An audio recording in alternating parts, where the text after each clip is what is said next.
Hey guys, got a cold start for you this morning on my Tahoe. I think it's about 45 degrees out here. We'll see when we get in. So I just thought I'd give y'all a cold start since I've never done one.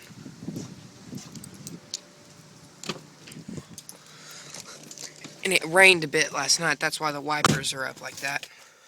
Turn those off. Turn that one off. Let's see what I'll do.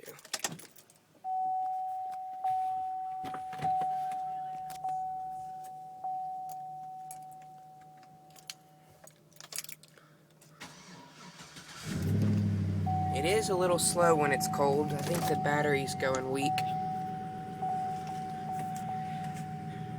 But that's just because it's 6, 7 years old. I don't know, I'm not very good at math. Oh well. Anyway, that's a cold start, so there will be more where that came from. Thanks, guys.